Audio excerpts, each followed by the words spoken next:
So it's Sunday, Dutchy Sunday. Let's do another podcast.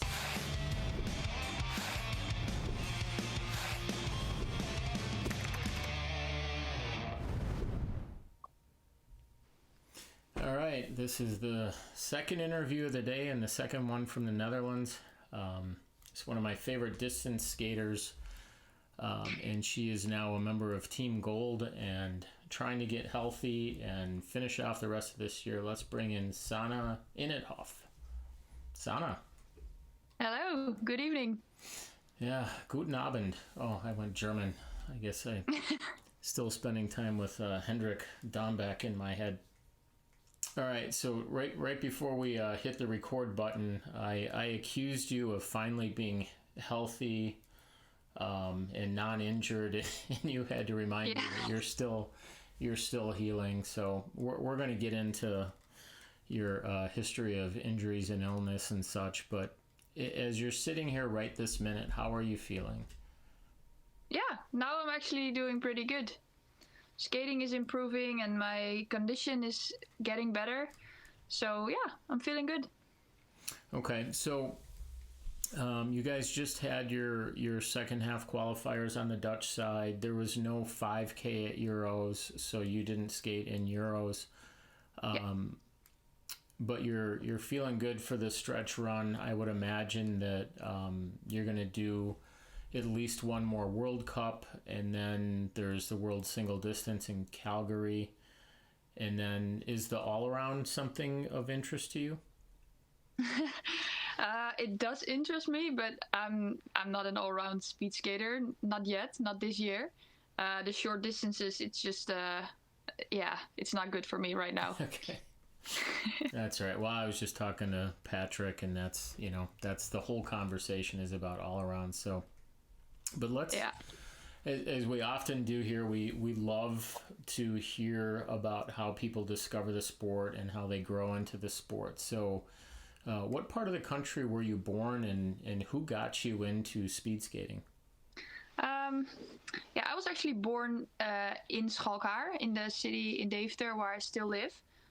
So I was born and raised here, and I'm actually still living here.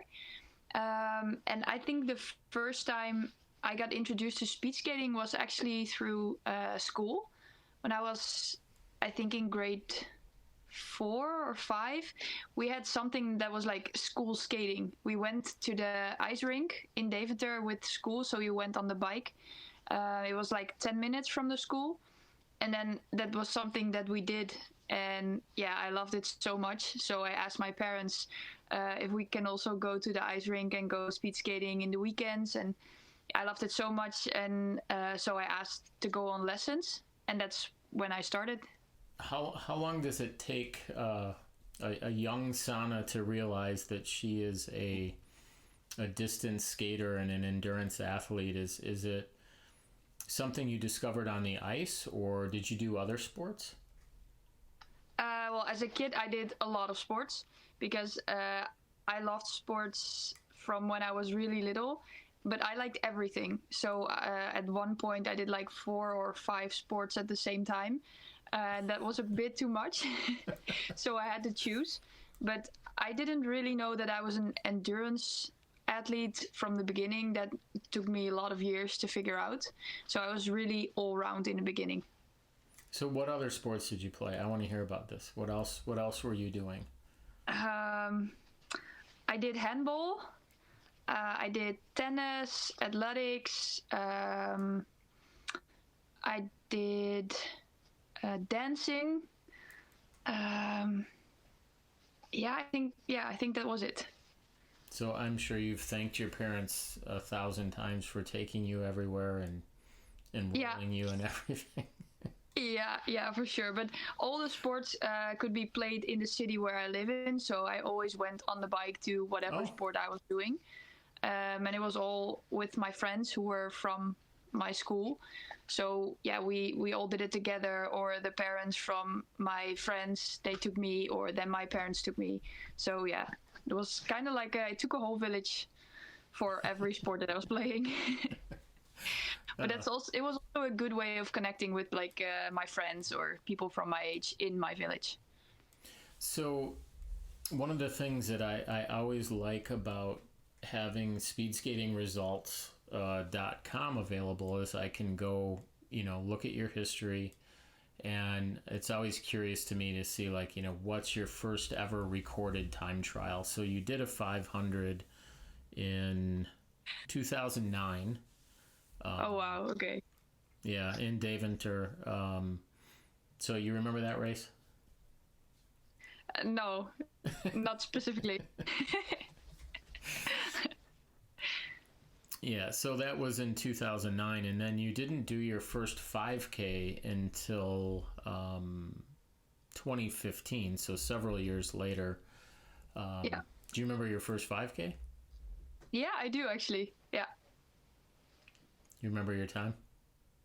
No, but I think it was in Deventer, just under 8 minutes. It was 8:09. I'm sorry to report. Oh, okay. Shit, just above. Well, you never went over 8 minutes again in the rest of your career, so I guess that's a possibility. So, Okay. one of the things that, as I've done a little bit of research and gotten to know you over the years, there's kind of a narrative that you were strong as a junior, and then you made the big team, and then you regressed, and then you had a comeback. So you had some success as a junior, some junior worlds. Tell us about junior worlds. Well, when I was a junior, I was in the regional team here. And my junior years as an A junior, when I was able to skate the Junior World Cups, started off really wrong, but ended really well. Because when I was the first year A junior, at the beginning of the season, during a training camp in Insel, the last day I fell down the stairs and I broke my. But that was for the first serious competition of the season. But for me, that almost meant the end of my season already, because I now could not participate in the qualification for the Junior World Cups. So the first year as an A junior, I couldn't skate the Junior World Cups, but I was determined to get back in shape towards the end of the season, so I could participate in the Dutch National Championships as a junior, where I could still try to qualify for Junior World Championships. And that was in Changchun. And I don't know how, but I managed to qualify for Junior World Championships, but I didn't skate any Junior World Cups that year. But I didn't expect it, and it was my first year, and at that time I was still walking around with a casket on my arm. So I was not in my best shape during the Junior World Championships, but it was such a big experience, and it made me even more determined to be better the next year as my second year as a junior. Yeah, to fight for the World Cups, and then I wanted to win. So the second year I had a really good training in the summer, and then I qualified for the Junior World Cups, and I skated all of them. And I also won my first Junior 3K World Cup medal in Colalbo, I think. And I won the Junior World Cup classification over the 1500 meter and the 3K. So that was actually a really good World Cup circuit. And I also qualified for Junior World Championships in Helsinki. And I got five medals, I think. It was 3 times silver, 1 time gold in team pursuit with Yuta and Joy. And I got third on the all-round podium. So that was my junior year. That is success. Yeah. Yeah, I keep forgetting that in the Netherlands, you have to be an A in order to go to Junior Worlds, which is not the same everywhere else. So at this point, there's a little theme there. You had something to overcome, right? So you overcame an injury, and you came back and had success. So at that point, is that when Jumbo calls? I think after the Junior World Championships in Finland. So when I wasn't a junior anymore, that's when they called me and they wanted to talk. And then I joined the team, but not like completely. I didn't have a contract, but it was more like an internship. So I could completely join the team. I would do training with them. but I didn't skate in their suit. I still skated in the suit from the team that I was skating with, the regional team. And at the beginning, they wanted to do this because it was better for my development as a skater, because they wanted to make the transition from a junior to a senior.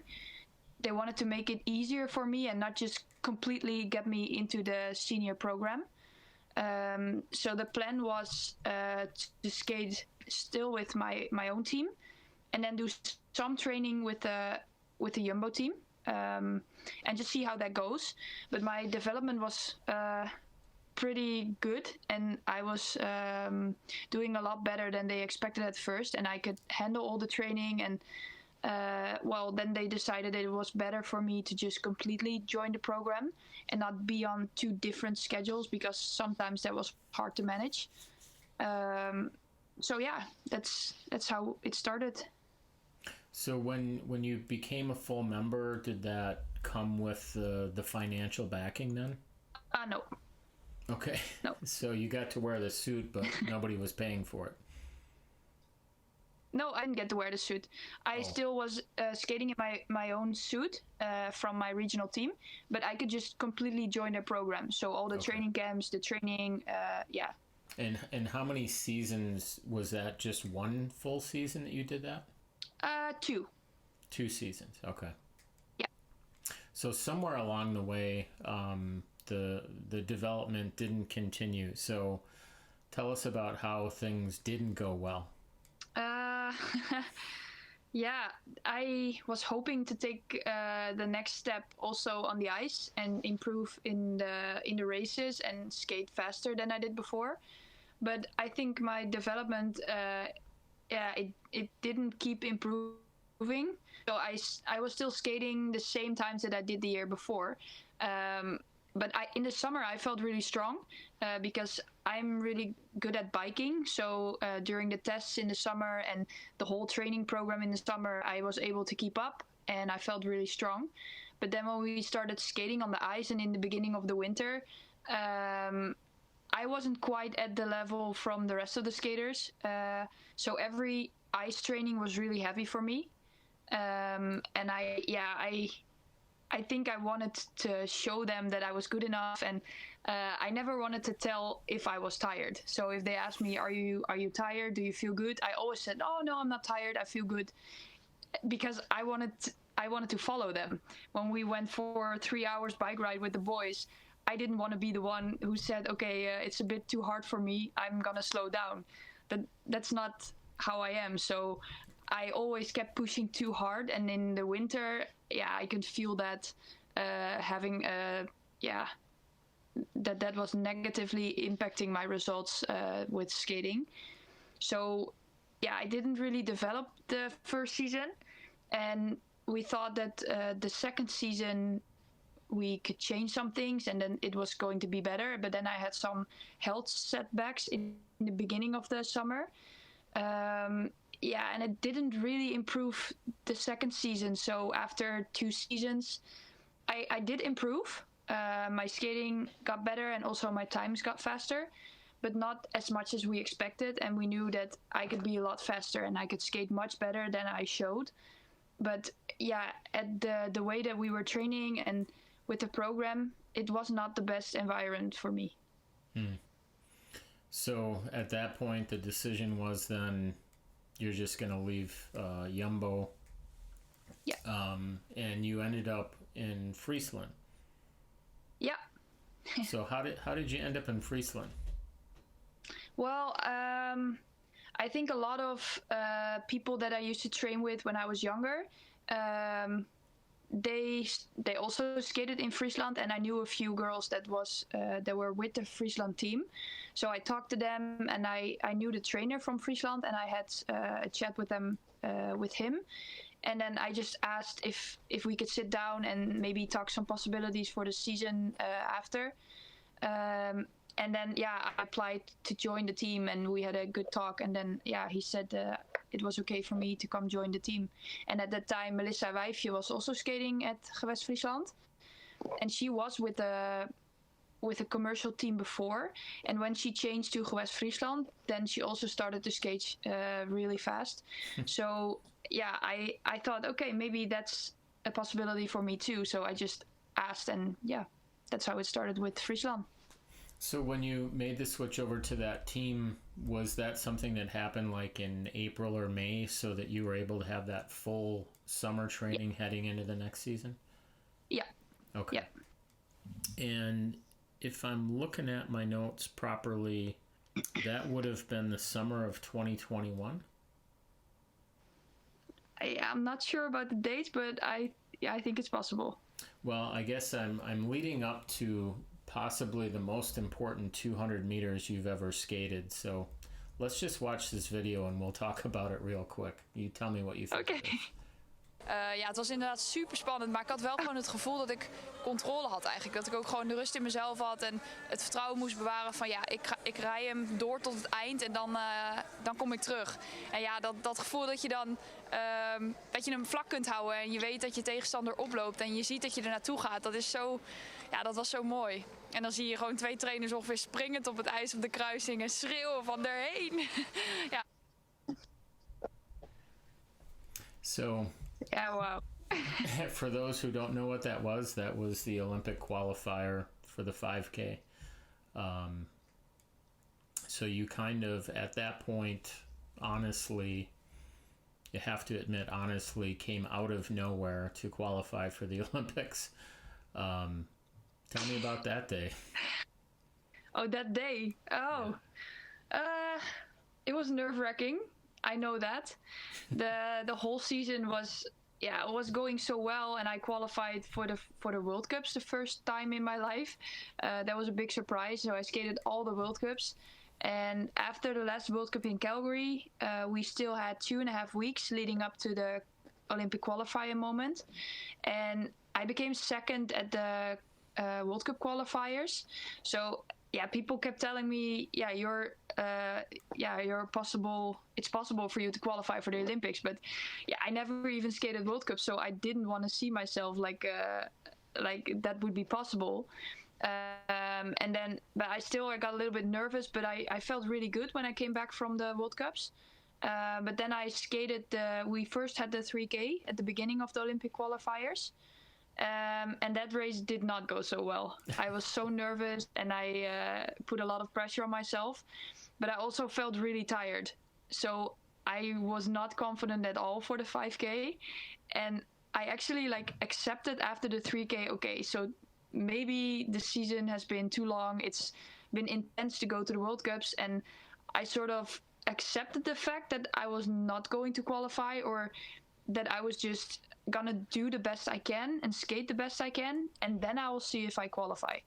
So I sort of felt no pressure anymore, and I just went with the feeling, and that's why I didn't feel so much pressure that day before the 5K. So the days before the 3K, I was really nervous. There was much tension. I can feel the tension in my body, and for the 5K, I was so relaxed. I was like, yeah, I did the best I could. I'm just gonna skate and we'll see. And then it was, we all know how it ended. Yeah, well, I guess maybe it was helpful that it just turned out that, you know, the skater that you needed to beat to advance was right next to you on that final 100. So yeah, you're a good sprinter. That's what I got out of that. No, I'm not a good sprinter, not at all. But maybe I can sprint at the end of 12 laps. Then I'm a good sprinter, but not in the beginning. That was super cool. I just love it when I see a skater, have some success and just let loose the raw emotion of the moment. And it was just so fun to see you just like you couldn't control yourself. And that was awesome. I can watch that clip over and over. So thank you. You went to the Olympics. You had a decent showing. You finished 7th, I think. Do you remember how you felt going to the line once you got to the Olympics? Was it that same relaxed feeling, or were you kind of nervous again? No, it was not the same relaxed feeling because now I'm at the Olympics. So you're not like someone who no one knows about. I mean, you qualified, so now people expect something from you, and of course it's the biggest race of your life. So yeah, I felt kind of nervous for that, not because people expected me to get a medal or because of that, but because the pressure I was putting on myself, because I wanted to show what I could do and that it was worth for me to be there.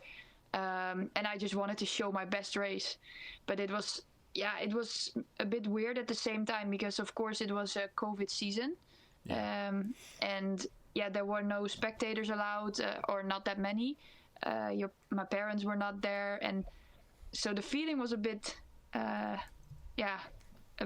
bit weird. But still, you could feel the pressure, like you're skating the biggest event of your life. So yeah, I was nervous, but I think it was a really special day when I think back at it. So how would you grade your performance in that race? Were you hitting the lap times you were looking for? Do you think you managed yourself through it well?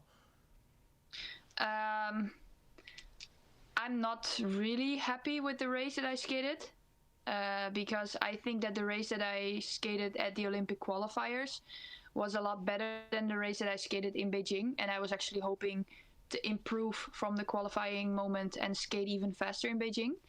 And I was not able to do that. I didn't skate so well. So I was not really happy with my performance. The lap times, it felt much harder to skate those laps than I anticipated.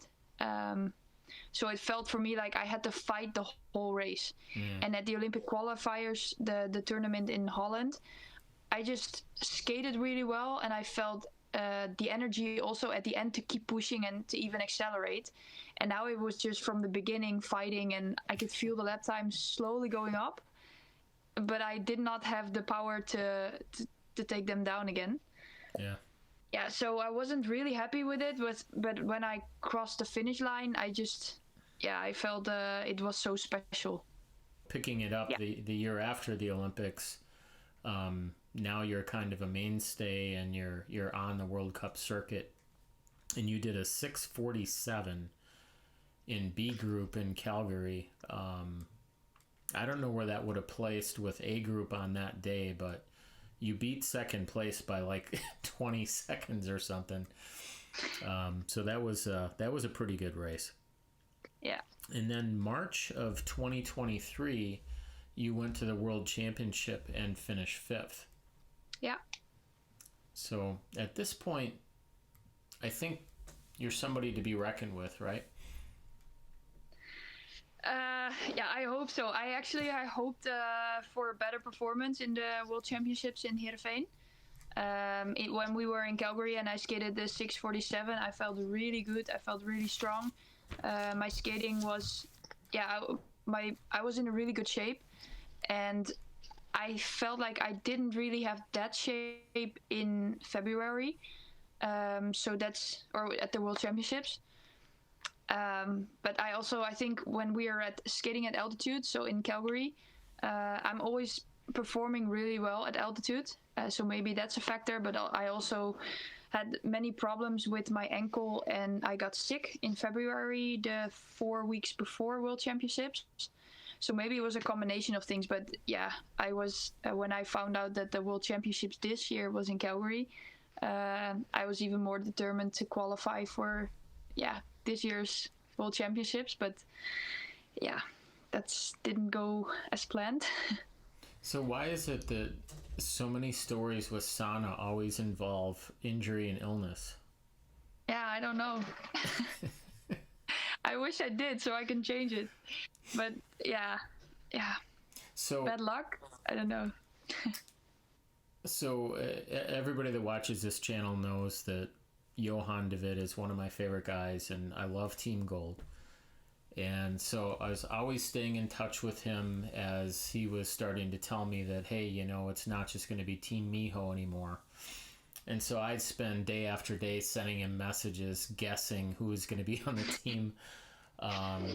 And you've got the Asian, connection with his time as a Japanese coach, and then the Chinese approached him. So it totally makes sense that we have these Japanese and Chinese skaters, but the story about how you and Johan ended up interacting and you're joining the team, I thought was really interesting. And he told the story from his perspective, but I want to hear it from you. So who approached who? Did he call you to have this conversation that he said ended up being like 10 coffees? Yeah, that's true. He approached me actually when we were in Calgary, skating where I skated the 647 in B group. Then he came to me, and we started talking there, and he was explaining to me what he wanted to do with the team the year after, and that he was really interested in me as a speed skater, and that he wanted me to join the team. But he also, we kept on talking for a long time. It was really interesting.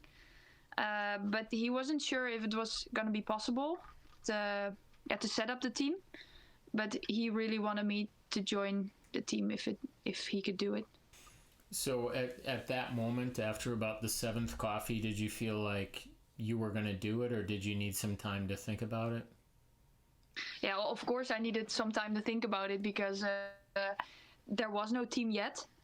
So I didn't know how to do it financially also.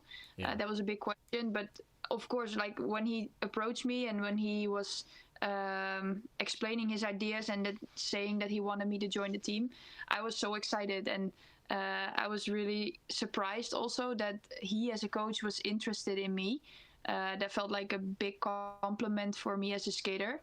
So yeah, in the beginning I had a really good feeling from him as a coach also, and the way that we kept talking. So yeah, I was really excited to join the team if it was possible.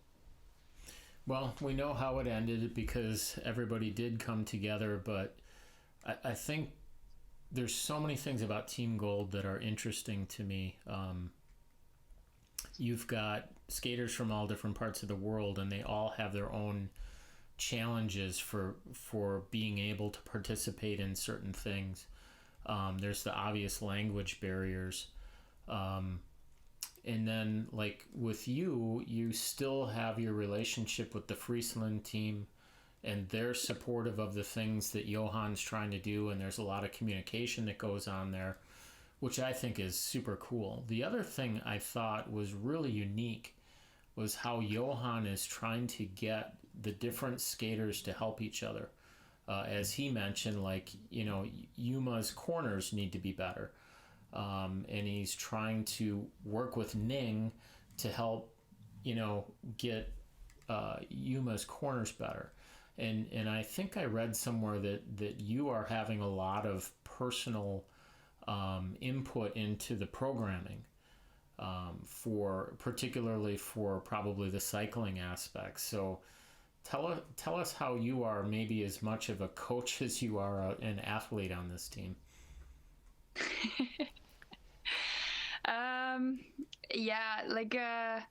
Of course, I am not the same kind of speed skater as Mio and Ayano, the Japanese girls, and also not the Chinese girls.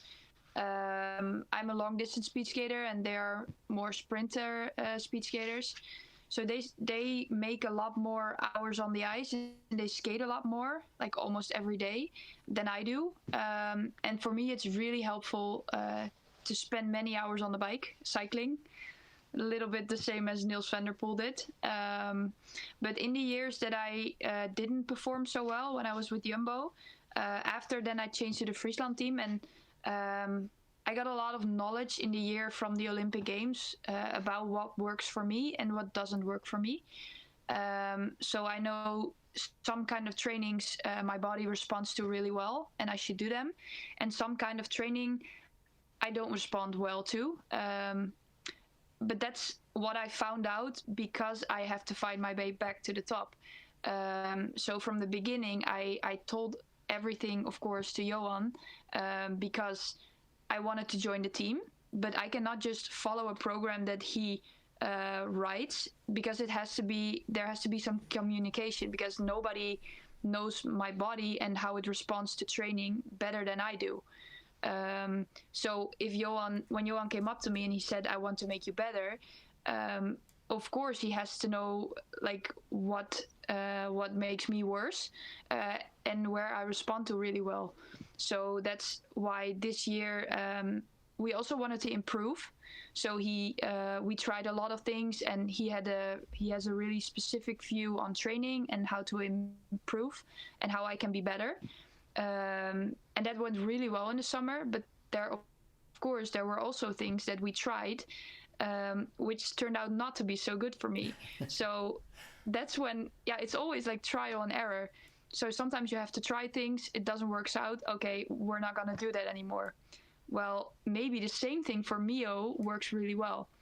So that's why we have a lot of contact about my schedule and how I feel. And we just discovered that doing a lot of training on the bike and making a lot of hours on the bike is really helping me skate fast.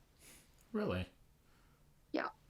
Wow. So that's the secret. Just do a ton of biking and just show up to the race and don't worry about skating. Well, it kind of was like that this year before the World Cup qualifiers, because 4 weeks prior to the World Cup qualifiers, I broke my leg, and I just spent 4 weeks almost just cycling, and I still qualified for World Cup. So yeah. So how did you break your leg? Yeah, we don't really know. Suddenly I just felt a lot of pain, and at first I didn't know that it was a stress fracture. So yeah, we just thought it was I don't know what I thought. It was muscle or nerve, or I didn't know what it was. I just felt a lot of pain, and there was a lot of swelling in my leg. I couldn't walk. I couldn't run anymore. I couldn't skate at a certain point. So I went off the ice for a week. And that was really nerve-wracking because I still had only 2 weeks to go until World Cup qualifiers. And I could not skate for a whole week. So it was mentally really tough. But then I did a lot of training on the bike, because that was the only thing that was not painful. So I could still keep up my physical condition, stay strong and stay fit. And because skating is something that I can do, but I have to keep training. And if biking is the only thing that you can do without pain, then yeah, that's what we did. Well, speaking of your skating, I've got a couple of clips here, a couple of slow motion clips, because I like to look at skating technique, and I think you're a beautiful skater. So Thank we can you. look at some of this. I realize that the footage that I decided to grab is a race that you're not so excited about. So this was the 5K from last fall, which I know you didn't really enjoy the time on this one, but I don't think it was because of the skating. I think it was more that you probably weren't in the shape you wanted to be. But let's just take a look at some of this. And you got to skate with your teammate. So when you look at your skating from a technical standpoint, is there anything that you're doing right now that you think you can do better technically, or are you at a point in your career where it's really just all about your fitness and mental? No, of course I can improve in my technique a lot. I think especially my corners, they're really bad. And I know that if I can improve my corners, that's something that is really going to help me. But my straights are my strong point, but I still can improve my straights a lot, because I tend to turn my body from my push too soon. So that's a point where I have to focus on. But when my fitness is not good, and when you're not completely healthy, and when you have one leg that is not as strong as the other, there will be imbalances, and it will make it even harder to skate fast. So actually at this race, I got sick after Beijing, and I got pneumonia. I had antibiotics for 5 days. So my fitness was not good. My leg was at a really bad point before this race. So I was forced to skate this race on different shoes, because my other shoes, gave me too much pain. So I skated on those shoes for 2 days, and then I had to skate the race. So it felt really out of balance to skate the 5K like this. But I didn't really have a choice at this time. Yeah.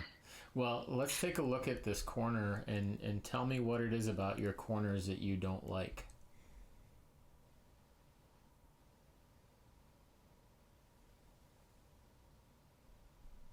I think my whole position in the corner, my lean is not good enough. My shoulders are a bit in, my hip is a bit. I'm over pushing with the left, stretching it out, and not pushing enough on the right. So yeah, the timing it's not correct. I kind of have the same problem with my left, is it will end up pushing too far, and then my hips just rotate, and then that throws your body into the inside. But that was also because I knew that I was doing it, and I knew what I had to do to make it a good corner. But because of my leg, I just didn't have the strength to do it, because my left leg, because of the pain, I was constantly like not putting pressure on it. So the corners got really bad because of my leg. So normally the corner wasn't my straight point, but now it was even worse. How was it today? Today? Yeah. I mean, yeah, as of right now, how are you feeling about your corners? Oh, I think my corners are improving now from this season because my leg is getting better.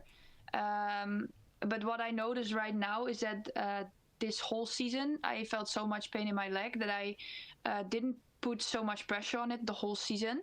So when I went out for a walk or just walked up the stairs or down the stairs, even in my own house, I always put more pressure on the right leg than on the left leg because I didn't want to feel that much pain. So now I feel that the muscles in my left leg are more underdeveloped than the right leg. So there's a big imbalance in strength. So on the ice right now, the bone is not really hurting anymore, but it's more like the imbalance in my power in my muscles. My muscles are, I have to build up the strength again in my left leg completely from scratch. That's how it feels. So what do you think you could do if you ever were like really healthy and feeling strong and uninjured? No, but I think I can do and skate a lot faster than I showed right now, because this summer I was really good. I was in the best shape that I've ever been in, and I could also see that in my skating in the beginning of the season. And when I skated the World Cup qualifiers with a fracture in my leg, I still skated 4:02 in T-half. With a shape that wasn't good. So I knew that I know that I can go much better than I do now. But yeah, I don't know what. For the rest of the season, there's only 2 World Cups. There's Salt Lake City and Quebec. Are Yes. you racing in either or both of those? Yeah, I'm skating both World Cups. Okay, so are they just 3Ks or is there a 5K in there? No, both is 3K. Okay. And then Calgary is single distance worlds. Will you be doing 3K and 5K there? No, I didn't qualify for the World Championships. I'm a sub for the 5K.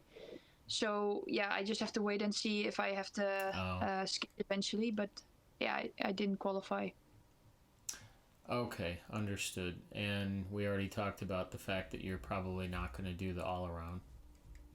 No, I am skating the qualifying tournament in the Netherlands because it's also a good opportunity for me to skate a really good 3K and 5K in T-half. And of course, I'm going to try and do my best on the 500 and 1500. But I know that, especially this year, because of my leg, I could not do a lot of explosive and strength training because it was not possible. So, I'm not going to qualify. So you surprised me with that one. So there is another qualifying tournament for all around? Yeah. The Dutch Championships in December, the best rider in the combined classification of 1500 and 3K, that rider is qualified now for the World Championship all round, and then the week after the World Championship in Calgary, we have the Dutch National All Round Championships, and that's where 2 people qualify for the All Round World Championships. Oh, okay. Yeah. So there is more for you to prepare for. Yeah. So tell me about your 1500. What do you do well in a 1500? Ooh, I think nothing.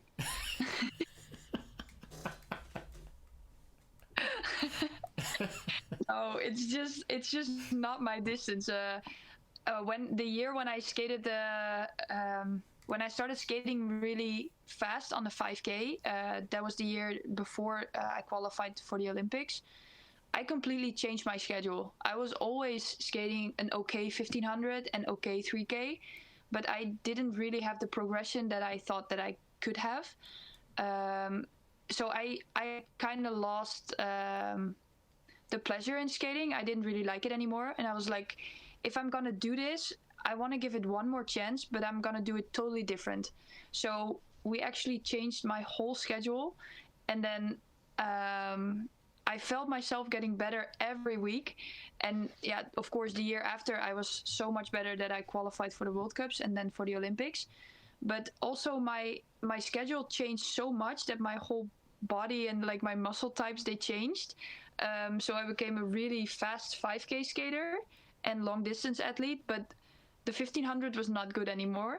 But I would rather do one thing really good, so like qualify for the 5K, then do both a little bit. And that's, then that year we really find out that I'm an endurance athlete, and I don't have these fast twitch muscles, so 1500 is not something that I will ever win. Yeah. So is it too early to ask questions about next year? Team Gold has had great success this year. Is that something that you think you will continue to do, or haven't you really thought about it? I mean, part of the issue is, as Johan told us when he was a guest here, is that, Team Gold doesn't have the financial resources to pay the athletes. So the athletes are funding themselves and other people are funding Team Gold, and it's kind of a, it's just pulled together that way. So have you thought about next year and beyond? Not really, not quite yet, because the season is not over yet, and I think my whole season is kind of been a mess because of everything that's been going on. So I was really just focused on getting better, getting healthy, and now this Thursday we're going to Salt Lake, so everything is just going on, and I didn't really have time to think about next year. But yeah, of course it's hard that the financial resources are not there, so yeah, I have to see how I make it work, but yeah, we'll get to that after the World Cups, World Championships. Yeah. So do you spend a lot of time thinking about your finances and how you're paying for things?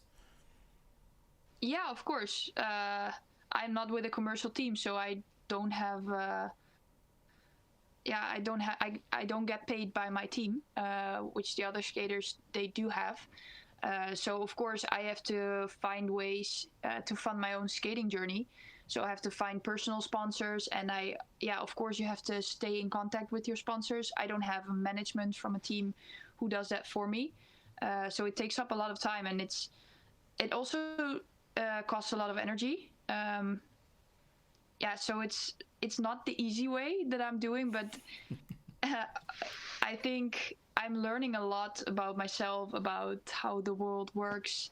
To fight for yourself, but it's hard to keep doing this for a lot of years, I think. Yeah. Well, I would assume that 2026 Italy is something that you definitely want to try to get to. And you're still very young, so I mean, I think you could continue to skate for a while if it made sense for you. But as you sit and think about beyond that, is there a vision for you of what you want to do after skating? Have you thought about that? Yeah, I actually the year from the Olympics, I was still in high school, or not high school, but I was doing study. I study physical therapy, and I finished 2.5 years. So the study is 4 years. But when I went to the Olympics, I paused my study because we were away so many times, and I had to do like the physical tests, the internships. So actually, I think about a career in physical therapy after skating, maybe, because I really want to finish my study, but I'm just not sure when it's the right time to finish it. Sure. I'm going to wish you a great rest of the season.